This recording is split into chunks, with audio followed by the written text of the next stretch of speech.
여러분 안녕하세요. 믿음직한 원불대, 믿고 보는 원불대의 원영입니다.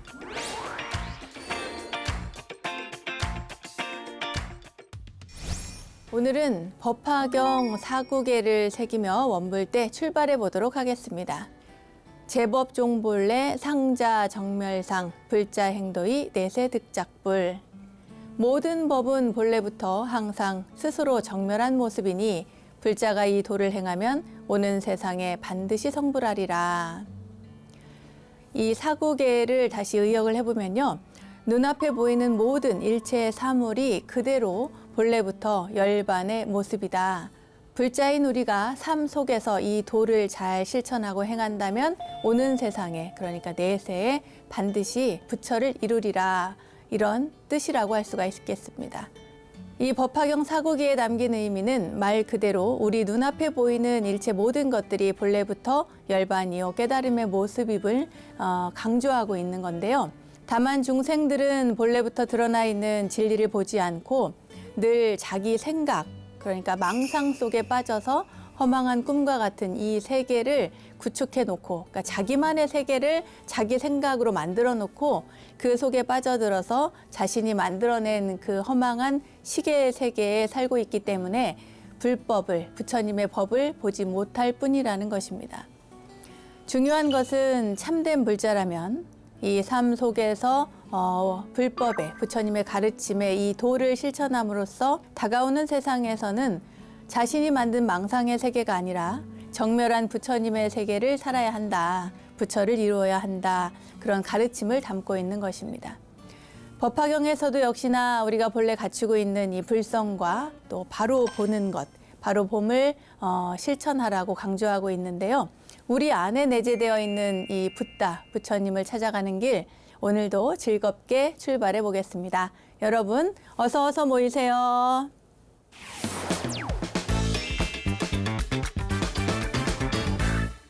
원영스님의 불교 대백과 첫 순서는 알고 보면 약이 되는 수많은 불교 이야기들과 불교 지식을 내안해 원불대 지식 플레이 순서입니다.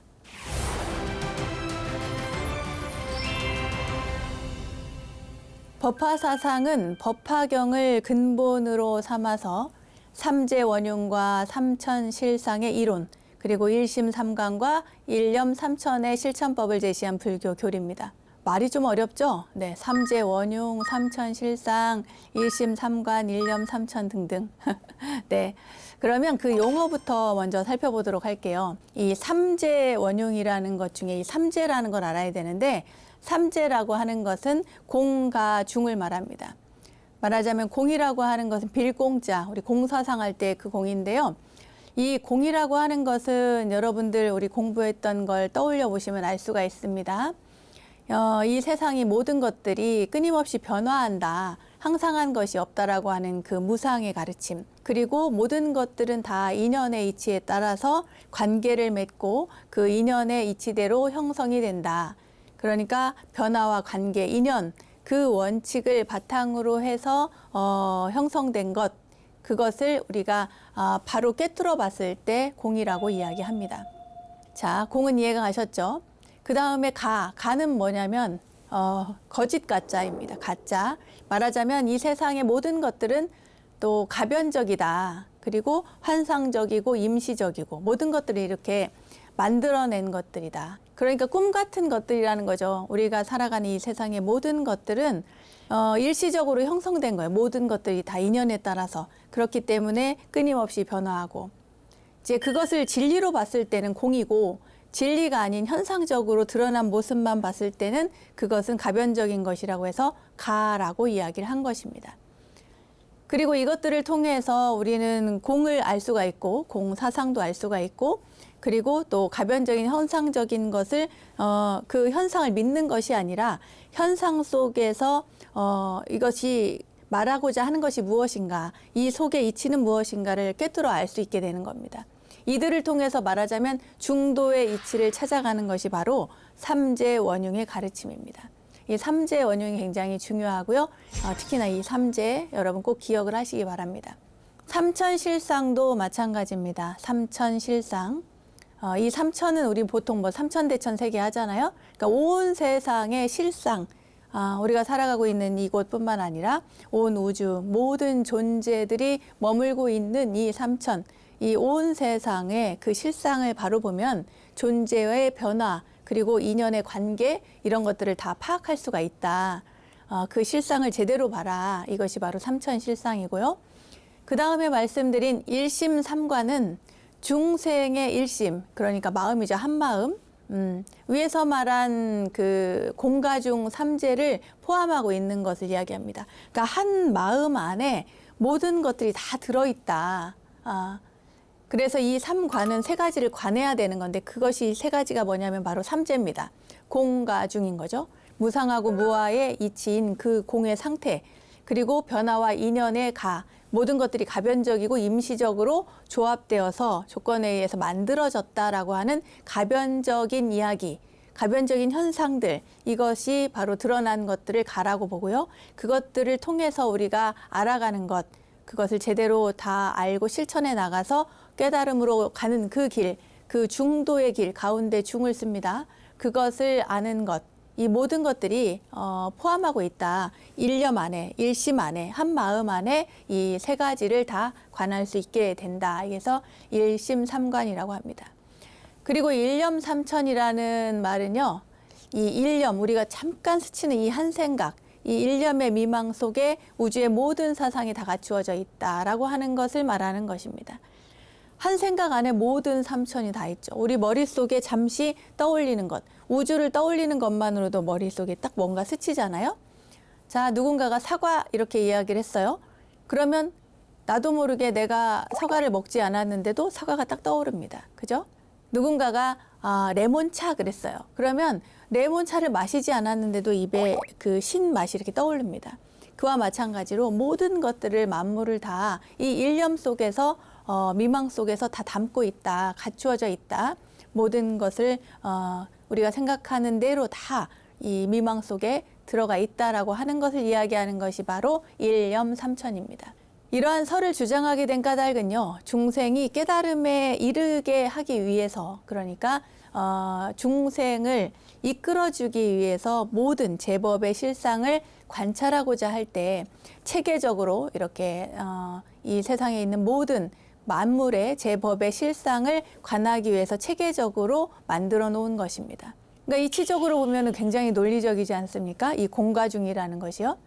자, 다시 한번 이야기하겠습니다. 공이라고 하는 것은 모든 것들은 변화한다. 그죠? 시간적인 변화를 이야기하고, 그리고 모든 것들은 인연의 조합에 의해서 이루어져 있다.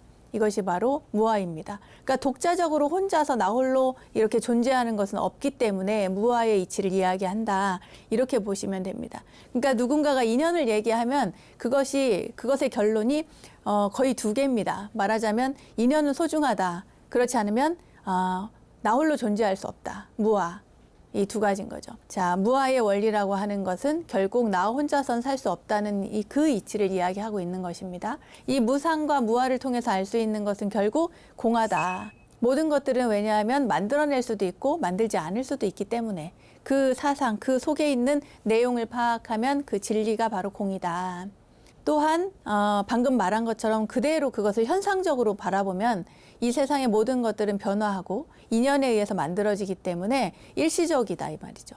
누군가를 좋아하는 마음도 일시적으로 만들어졌다가 또 어떤 때는 또 마음이 바뀌기도 하고 또 어떤 상황도 마찬가지입니다. 불편한 상황도 그것이 영원히 지속되는 것이 아니고 좋은 상황도 영원히 지속되는 것이 아니기 때문에 모든 것들이 가변적이고 임시적이다.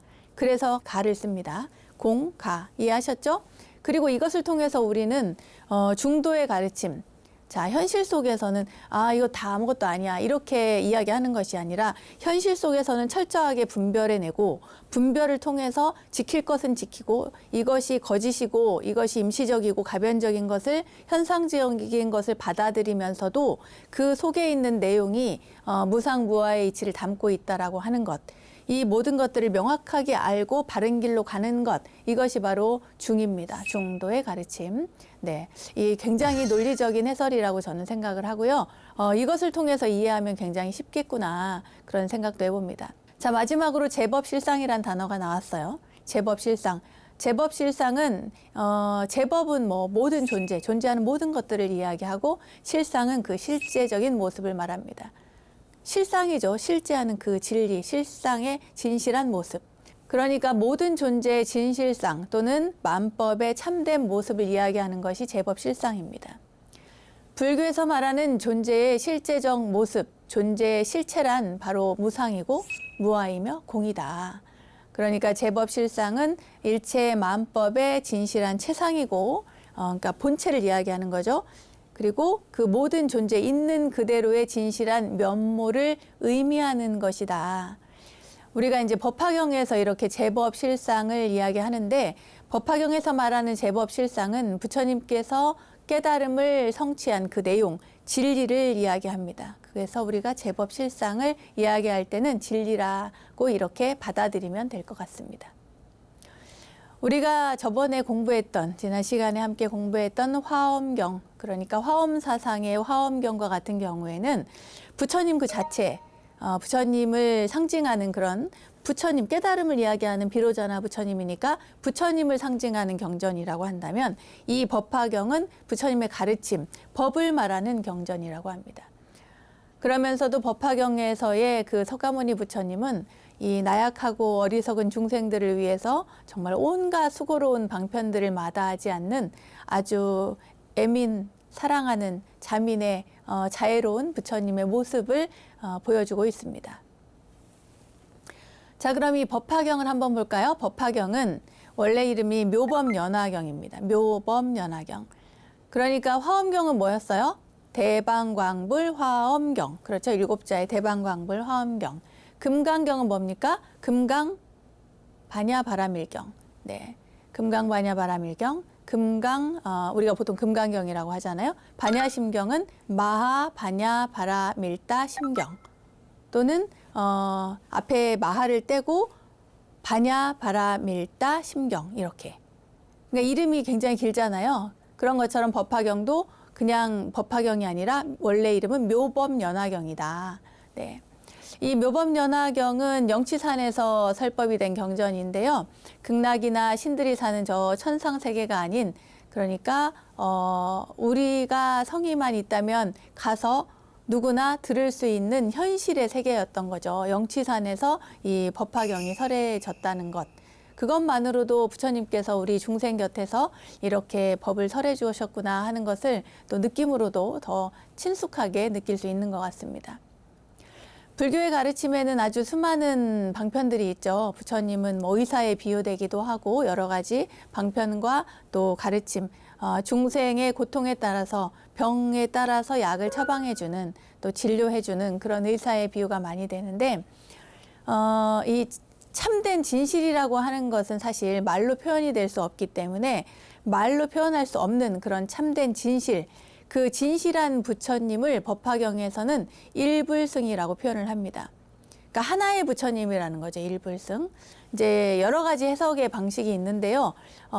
이 일불승의 교의에서 주장하는 바는 말하자면 그 쉽게 얘기해서 불교의 부처님의 가르침의 진실한 법은 오직 한 가지다. 그 가르침에 의해서 모든 사람이 어떠한 중생도 다 성불할 수 있다. 이러한 이야기를 하기 위해서 일불승에 대한 이야기를 합니다. 그러니까 불교에서 이야기하는 그런 부처님께서 영치산에서 법을 설하실 때 그 인간적인 면모뿐만 아니라 이 법화경 안에는 굉장히 그 친숙한 모습도 있지만 또한 어려운 이야기들도 나온다. 그 어려운 이야기 중에 핵심적인 단어라고 할 수 있는 게 바로 일불승, 일승 사상인데요. 조금 더 나아가 볼게요.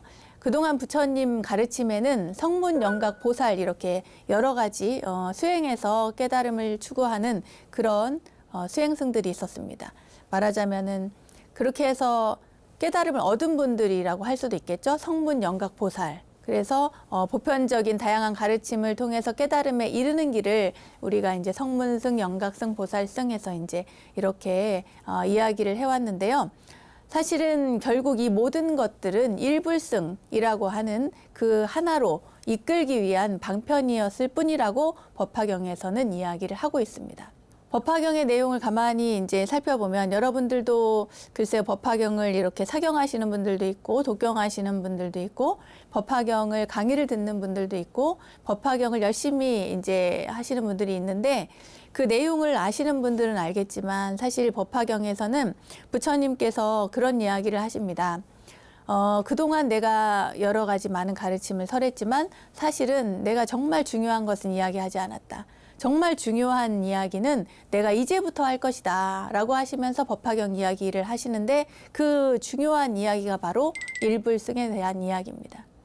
현실로 다시 돌아올게요.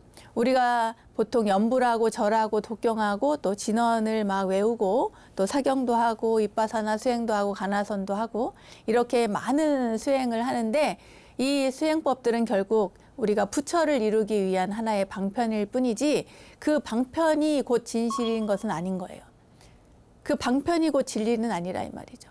그 방편은 모두 저 달을 가리키는 손가락인 거죠. 그러나 달을 가리키는 손가락이지 달 자체는 아니지만 이 손가락이 없으면 달을 볼 수가 없습니다. 달을 따라가야 되니까 이 손가락을 따라가야 달이 있기 때문이죠. 또 어떤 분들은 말뿐이야, 모든 것들은 말만 이렇게 추구하면 안 돼, 또는 뭐 교리만 따라가면 안 돼라고 하지만 교리를 밑바탕으로 하지 않고서 공부를 하지 않고서 그냥 저 달만 보려고 하면은 달이 어디 있는지 뭐가 달인지를 모르면 그걸 찾을 수가 없습니다. 네, 여러분 많이 어려워하시는데요. 사실 이 법화경을 보면 굉장히 재밌습니다. 어려운 이야기만 나오는 게 아니고 굉장히 환상적인 장면도 나오고 동화 같은 이야기도 나옵니다. 그래서 뭐 이렇게 막 수만 명이 막 이렇게 쫙 있고 또 부처님들이 쫙 나타나고요. 뭐 보살들이 막 이렇게 구름을 타고 오시기도 하시고 그리고 뭐 그 탑 안에 또 부처님이 들어가 있기도 하고 뭐 다양한 이야기들이 많이 재미있게 나옵니다. 또 방편도 여러 가지 방편이나 비유에 대한 이야기들도 많이 나오고요. 그래서 법화경에서는 7가지의 비유를 들어서 이야기를 하고 우리들을 그 부처님의 깨달음의 세계로 이끌기 위한 방편입니다. 여러분들 잘 알고 계시는 화태교라는 것도 있죠. 불타는 집에서 아이들을 나오게 하기 위한 그 아버지의 이야기. 얘들아 하면서 불이 나는데 애들이 노느라 나오지 않는 거죠. 그때에 이 아이들을 밖으로 불러내기 위해서 밖에 마차가 있다. 그런 이야기들도 해줍니다. 그와 마찬가지로 다양한 이야기들이 법화경 안에 나오는데 그것을 법화경에서는 7가지 비유를 통해서 이야기를 하고 있습니다. 아무튼 이 법화경은 어려운 불교를 쉬운 불교로 만들었다고 보시면 되겠습니다. 어떻게 바꾸었느냐? 말하자면 이전의 그 다양한 경전들은 열반, 니르바나 깨달음에 대한 이야기를 굉장히 많이 했다고 한다면 그냥 단순히 그 번뇌를 제거하는 그런 열반의 이야기뿐만 아니라 성불이라든지 부처를 이룬다, 우리도 할 수 있다라든지 아니면 공덕을 짓는, 말하자면 모래 위에 부처님 얼굴을 그리는 아이를 얘기를 하면서 그 모래사장에 부처님의 모습을 그리는 그 공덕만으로도 나중에 부처를 이룰 것이다. 이렇게 이야기합니다. 그러니까 우리가 불탑을 짓거나 절에 시주를 하거나 하는 그 모든 것들이 다 공덕이 된다. 남을 돕는 것, 어려운 사람을 돕는 것도 물론 당연히 공덕이 되죠. 그건 기본이고요. 뿐만 아니라 불탑을 세우는데 시주를 한다거나 또는 뭐 부처님을 생각한다거나 그린다거나 모양을 만든다거나 사경을 한다거나 독송을 한다거나 하는 모든 것들이 다 공덕이다. 그러니까 이제 공덕을 짓는 불교, 성불하는 불교. 그러니까 불타는 이 세상을 바로 보게 해서 우리가 일상에서 살아갈 때 그냥 저기 멀리 있는 그런 수행자들만을 위한 불교가 아니라 우리가 살아가면서 일상에서 추구할 수 있는 불교를 만든 것이 바로 법화경 이유다. 이렇게 보시면 되겠습니다. 그러니까 이상만을 추구하면서 현실과 동떨어져서 살아가는 것이 아니라 이 현실 속에서 불교를 믿으면서 우리가 어떻게 살아가야 할지를 알려주는 것이죠. 중요한 거 제목을 아직 정확하게 얘기를 안 짚었군요. 네, 이 법화경, 묘법연화경은 원어로 하면 삿다르마 뿐다리까 수트라라고 합니다. 삿다르마라고 하는 것은 올바른 가르침이라는 이야기고요. 뿐다리까는 백년입니다. 홍년이 아니고 백년입니다. 왜냐하면 왜 백년이냐? 모든 연꽃 가운데 가장 최고로 치는 게 바로 백년입니다. 네. 그래서 여기에서 최고의 가르침, 올바른 가르침 가운데 최고의 가르침이기 때문에 이 법화경에 백년이 들어가고요. 뿐다리가 네, 숫두라는 경전입니다. 아시겠죠? 백년처럼 수승한 이 꽃, 연꽃 백년처럼 올바른 가르침을 담은 경전, 이것이 바로 묘법연화경이다, 법화경이다, 이렇게 이해를 하시면 되겠습니다. 자, 아무튼 오늘의 포인트는요, 이 일불승의 가르침을 전하는 법화 사상입니다. 일불승의 가르침을 꼭 기억해 주세요. 우리가 전에 화엄경 했을 때 법계 연기 사상을 딱 한 가지 그것을 기억했던 것처럼 법화 사상에서는 일불승의 가르침을 기억하시면 되겠습니다. 자, 그럼 오늘은 여기까지만 설명하고 법화 사상에 대한 문제들을 통해서 다시 한번 공부를 해보도록 하겠습니다. 자, 문제 풀러 가보죠. 네. 그럼 첫 번째 문제 풀어보도록 하겠습니다. 회삼귀일, 일불승, 제법실상 등의 교리를 설하고 있는 대승경전은 무엇인가? 1. 반야경, 2. 유마경, 3. 화엄경, 4. 법화경.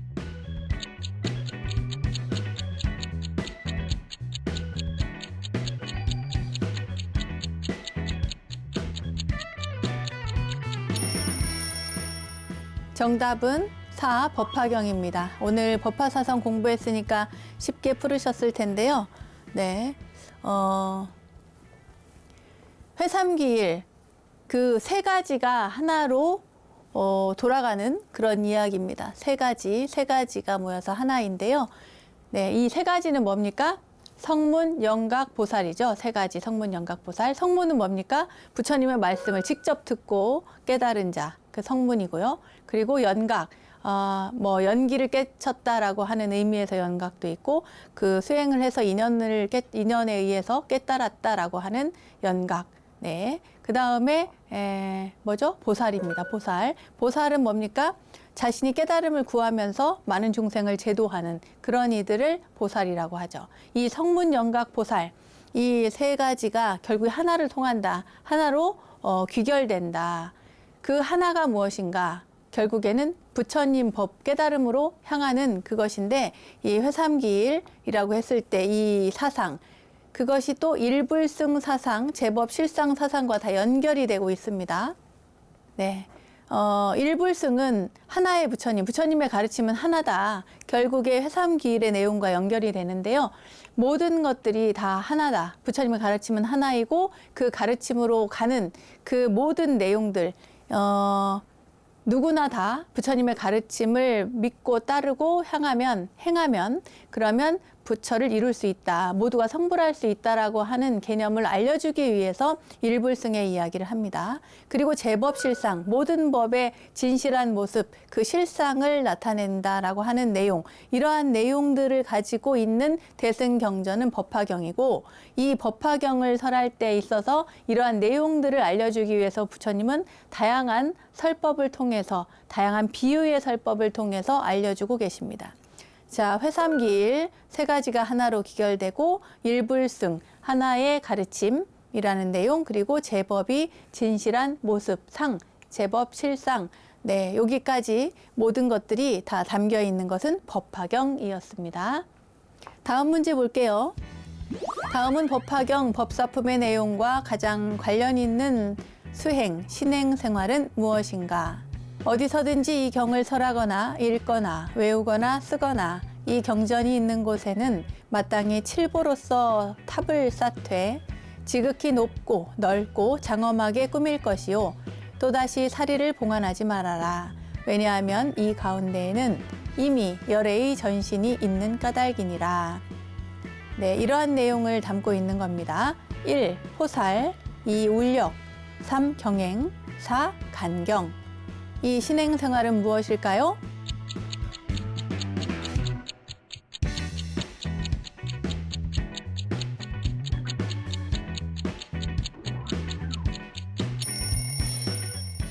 정답은 네, 4번 간경입니다. 간경. 네. 여기 내용이 나와 있죠. 법화경 법사품의 내용인데 이 경을 설하거나 읽거나 외우거나 쓰거나 설하거나 또는 간경, 독경을 하거나 외우거나 쓰거나 하는 이 경전이 있는 모든 곳에는 마땅히 칠보로서 탑을 쌓되 지극히 높고 넓고 장엄하게 꾸며라. 뭐 이런 내용이 들어져 있습니다. 자, 그럼 내용은 무엇일까요? 포살. 포살은 스님들이 모여서 이제 말하자면 유를 암송을 하는 겁니다. 그게 바로 포살법회인데요. 이것은 굉장히 오랜 전통이 있어서 부처님 당시부터 쭉 내려오는 것이고 저희는 지금도 이렇게 이제 안거 기간 중에 모여서 포살을 행합니다. 저희는 지금 그 법망경 포살 계본을 가지고 그것을 독송하면서 모든 스님들이 모여가지고 포살을 하는데요. 이것은 이 내용과 좀 다르죠. 울력, 이번 울력은 뭡니까? 울력은 모든 대중이 모여서 일을 하는 거죠. 스님들이 모여서 그 대중이 필요한 일들을 함께 하는 것, 이것을 울력이라고 합니다. 그래서 대중울력이라고 하죠. 그리고 세 번째, 경행입니다. 경행은 수행 중에 천천히 걷는 행위, 천천히 걷는 것을 이야기합니다. 이 경행, 그리고 네 번째 간경인데요. 간경은 조금 전에 말씀드린 것처럼 경을 보는 겁니다. 볼간자거든요. 경을 보는 건데 그 내용을 파악해 가면서 읽거나 또 정독을 하거나 독송을 하거나 뭐 하는 모든 내용들, 이 법사품, 이 법화경의 법사품에는 법사의 내용이 나오는데 특이하게도 여기에는 야광보살에 대한 이야기가 나옵니다.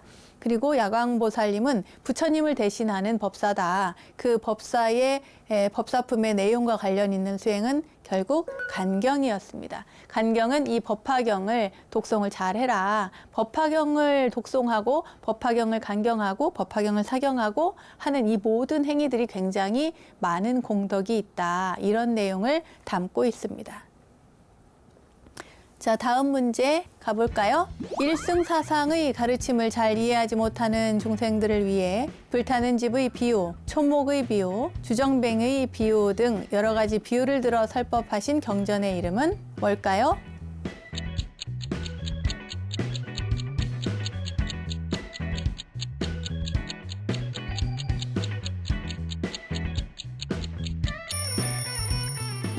네. 당연히 법화경이죠. 일승사상의 가르침을 잘 이해하지 못한 중생들을 위해서 이렇게 여러 가지 비유를 통해서 이야기를 한 게 법화경이다. 이것은 오늘 여러 번 이야기를 했습니다. 네, 불타는 집의 비유. 여러분, 불타는 집은 그 불이 난 집에 아이들이 막 뛰어놀고 있는데 아버지가 애 같아서 애들을 부르는데 애들이 말을 듣지를 않는 거예요. 막 뛰어놀다 보니까 말을 듣지 않고 나오지도 않고 불이 난 줄도 모르고 막 재밌어서 좋아가지고 뛰어다니는 거예요. 그때 이 아버지가 아이들이 좋아하는 얘기를 하죠. 밖에 그 수레를 갖다 놨다. 이 장엄한 수레, 니네가 나오면 저 수레를 태워주마. 이래가지고 아이들을 불러냅니다. 그러한 내용을 가지고 있는 게 바로 불타는 집의 비유이고요. 초목의 비유, 이거는 약초에 대한 이야기입니다. 약초유품에 나오는 이야기인데 이 세상에는 모든 약초, 풀에는 크고 작은 것이 있다. 그리고 또 나무들도 대중소가 있다. 큰 나무도 있고 작은 나무도 있고 못생긴 나무도 있고 여러 가지 나무들이 있잖아요.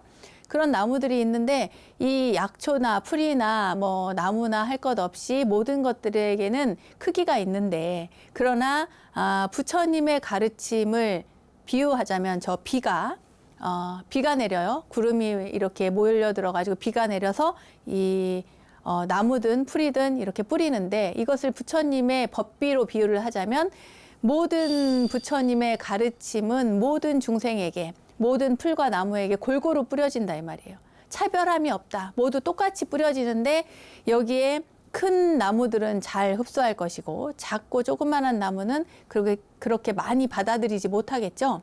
큰 나무는 물을 쫙 빨아들이겠지만 작은 나무들은 그렇게 못할 거란 말이죠. 이것은 모든 중생의 근기에 따라서 달라지는 것이지 부처님의 가르침은 동일하다, 평등하다 이러한 내용을 담고 있는 것이 바로 초목의 비유입니다. 그리고 세 번째 주정뱅이의 비유. 이것은 이제 그 친구가 왔는데 부유한 친구가 있어요. 그런데 굉장히 가난하고 어렵게 사는 친구가 오게 된 거예요. 만나게 된 거예요. 만나게 돼서 이 친구를 데리고 왔는데 이 사람은 사업을 하는 사람이니까 이제 그 장사를 하는 사람이라 돈을 벌러 나가야 되는데 친구가 술에 취해서 자고 있는 거예요. 그래서 이 친구가 나가기 전에 귀한 보물 하나를 이 자고 있는 주정뱅이 친구 옷깃에다가 이제 꼬매요. 그래서 그 거기에다가 보물을 넣고 꼬매서 놓고는 그리고는 떠납니다. 나중에 이 친구가 멀리 가더라도 이 보물을 찾아서 사용할 수 있도록 말이죠. 근데 몇 년 후에 이 친구를 우연히 만나게 됐는데 아직도 그렇게 어렵게 살고 있는 거예요. 가난하게. 그래서 왜 아직도 이렇게 살고 있느냐, 내가 준 보물은 어쨌느냐 하니까 무슨 보물 이러는 거예요. 내가 그때 그 꼬매서 옷 속에다 넣어놨는데 그때 찾아보니까 그 보물이 아직도 들어있는 것이죠.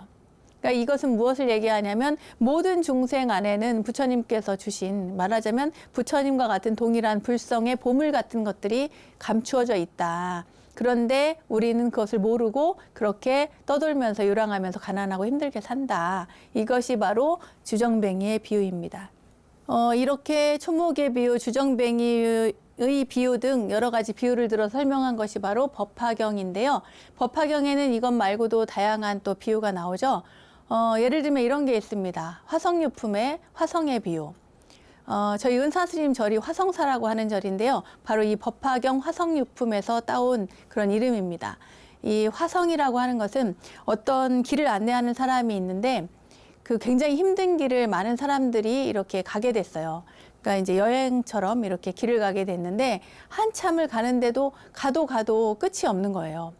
그러니까 많은 사람들이 지쳐가지고 더는 못 가겠다. 이제 나는 못 가겠다. 이제 다 이렇게 널브러진 거죠. 그때에 이 길을 안내하는 사람이 저기만 조금만 더 가면 저 굉장히 큰 성이 있다. 거기 가서 쉬자 그래요. 그래서 이 사람들을 데리고 가요. 또 화성에 이렇게 말하자면 성에 들어가 가지고 거기서 푹 쉬고 자고 먹고 뭐 편안하게 쉴 수 있도록 해준 다음에 그 다음에 모두가 다 쉰 것을 확인하고 그들에게 이야기합니다. 뭐라고? 이 성은 내가 신통으로 거짓으로 환상으로 만든 성이다. 그래서 변화할 화자에 화성, 성성자 말하자면 변화로 만든 성이라는 거예요. 이 성은 진짜가 아니다. 여기가 끝이 아니다. 우리가 가야 할 곳은 여기가 아니라 더 나아가야 된다. 모두 쉬었으면 이제 그 다음의 길, 말하자면 부처를 이루는 길, 저 끝까지 우리가 끊임없이 정진해서 나아가자라고 하는 의미로 이야기하는 것이죠. 이 길라잡이, 그 안내하는 안내자가. 이러한 류의 이야기들을 담고 있는 것이 바로 법화경입니다. 그러니까 법화경의 일승사상은 결국에는 성문영각보살이라고 하는 삼승을 그동안 이제 그 법화경 이전에 많은 사람들이 이야기를 했다면 이제는 오로지 그 모든 것들은 다 방편이고 그것들이 마지막으로 추구해야 되는 것은 성불, 부처를 이루는 것이다. 오직 하나의 부처님, 그러니까 일불승사상과 이 일승사상이 연결이 되는 것이죠. 그래서 부처님, 하나의 가르침을 따라서 우리는 그 길을 추구해 나가야 된다. 끊임없이 정진해 가야 된다. 그래서 여기에서 이야기하는 많은 것들, 아이를 구하는 일이나 또 뭐 친구를 구하는 일이나 또 잃어버린 자식을 구하는 이야기나 또 여행에서 지친 사람들, 지친 나그네를 위로하는 그 화성의 이야기나 모든 것들이 결국에는 방편이죠. 이렇게 비유를 통해서 이야기하는 것은 온갖 중생을 제도하고자 하는 부처님의 자애로운 마음, 그것이 지혜가 방편을 만나서 중생을 제도하여 저 깨달음의 언덕, 말하자면 성불로서 끝까지 성불하는 그 길까지 가도록 만드는 것, 이것이 바로 이 법화경에서 이야기하는 내용입니다. 오늘 법화경에 대해서 또 법화 사상에 대해서 공부를 해봤는데요. 여러분 어떠신지 모르겠습니다. 여러분이 공부하시는 모든 것들, 수행하는 모든 것들, 참선을 하든 연부를 하든 그리고 절을 하든 사경을 하든 독경을 하든 그 모든 것들은 결국에 우리가 그 번뇌를 제거하고 모든 업을 없애고 그리고 깨달음의 길로 나아가기 위함입니다. 부처를 이루기 위한 그러한 방편이니까요. 그것이 무엇이든지 간에 열심히 수행하시길 바라겠습니다. 오늘 공부는 여기까지 하겠습니다.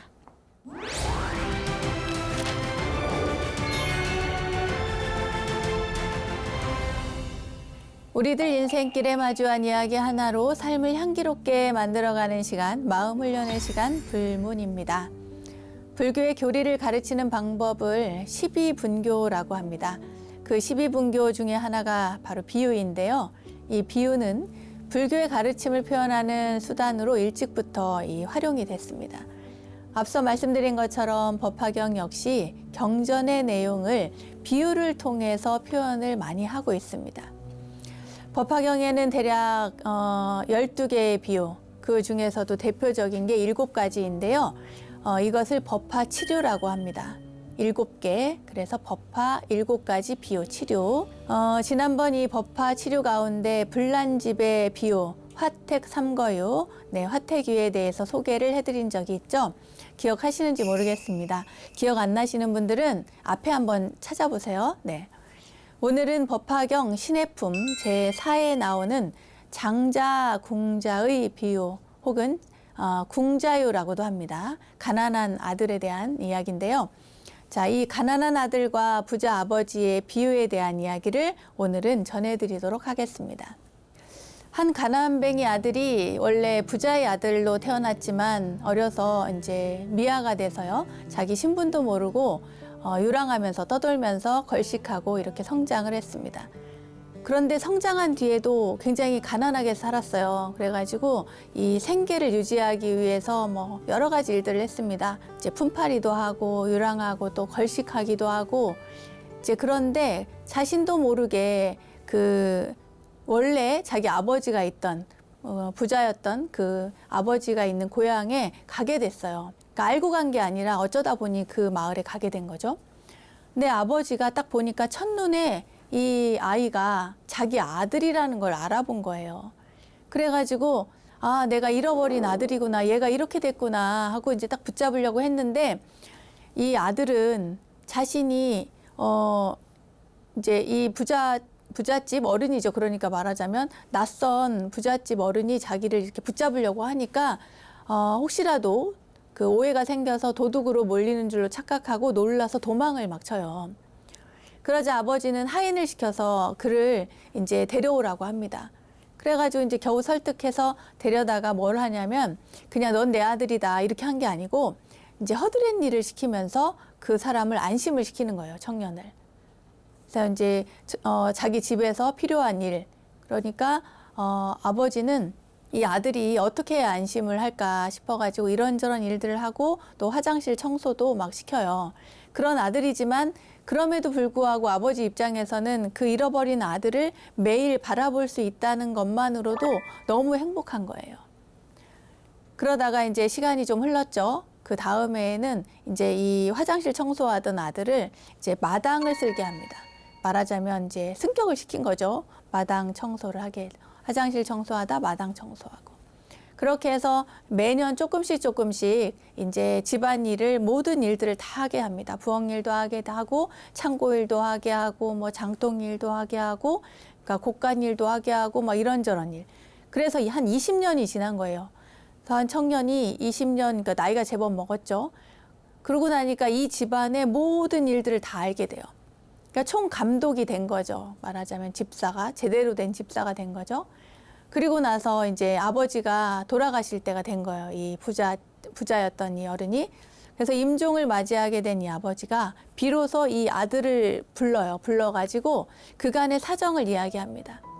그러면서 그때 비로소 이제 이런저런 자초지정을 쭉 얘기하고 20년 동안 그렇게 해서 내가 너를 이렇게 이 자리까지 오게 했다 하니까 아들도 그제서야 모든 것들을 순순히 받아들이고 그 아버지가 남긴 전 재산을 유산을 상속받게 됩니다. 이러한 이야기가 나오는데요. 이 이야기, 이 비유가 경전에 이렇게 나오는데 핵심어는 이겁니다. 장자, 그리고 가난한 아들, 그리고 고향. 이 세 가지예요. 장자는 아버지를 이야기하고 가난한 아들, 그리고 고향. 여기에서의 장자는 바로 부처님을 의미합니다. 부처님. 부처님이 이제 아들을 발견했는데 그 아들을 방편에 따라서 그냥 너는 내 아들이야, 너도 부처야 이렇게 이야기하는 것이 아니라 순차적으로 그 아들을 이렇게 안심을 시켜가지고 성숙시키는 거죠. 자, 장자는 부처님을 의미하고요. 그 다음에 이 가난한 아들, 가난뱅이 아들은 바로 우리들 중생을 이야기합니다. 중생을 성숙시켜서 자신의 모든 재산을 물려주는데 이것이 바로 부처님의 자비의 방식, 자비의 방편, 그 방편이 어떻게 중생들에게 전달되는가를 잘 묘사를 하고 있는 것이죠. 그리고 세 번째, 고향은요, 본능적으로 다가간다는 것. 이제 이 아이가 자라면서 어렵게 컸는데 그냥 어쩌다 보니 그 고향으로 가게 돼요. 자기가 태어난 곳, 부잣집이 있는, 아버지가 있는 그 고향 마을로 가게 됩니다. 그러니까 우리는 본능적으로, 궁극적으로 우리가 찾아가는 곳이 있다 이 말이죠. 자연스럽게 우리는 마음의 평온을 찾고, 그러니까 마음이 불편한 걸 찾아가는 사람은 없잖아요. 그죠? 또 번뇌가 없는 것을 찾아가지 번뇌를 막 찾아가는 사람 없잖아요. 아, 있나요? 있기도 할 수 있겠습니다. 뭐 끊임없이 망상을 하고 생각을 하는 사람들도 있어요. 괜히 뭐 별일 아닌데도 고민하고 걱정하고 막 따지고 막 그런 사람이 있죠. 아주 사소한 일에도. 그거는 옳지 않습니다. 그리고 그건 정상적이지 않아요. 우리가 기본적으로 인간이라면 우리는 본능적으로 평온한 것을 원하고 또 마음이 또 뭐랄까요? 안정된 것을 추구하죠. 그것이 바로 여기에서 이야기하는 고향입니다. 궁극적으로 우리가 돌아가야 할 것은 바로 정신적이고 본질적인 것을 의미한다. 그것을 법화경에서는 결국에는 일승사상, 일불승사상, 그리고 우리 모두 중생에게도 모든 존재들에게도 가지고 있는 그 불성을 의미한다. 중생은 누구나 평등하게 이 일승을 내재하고 있기 때문에 존중을 해야 되고 그리고 또 포용을 해야 된다라고 하는 것이 법화경의 사상입니다. 자, 이 내용을 또 쭉 보면서 또 여러분들 아마 생각을 했을 건데요. 자, 그럼 이제 여러분들께 다시 한번 묻겠습니다. 자, 불자이신 여러분은 부처님으로부터 어떠한 유산을 받으셨습니까?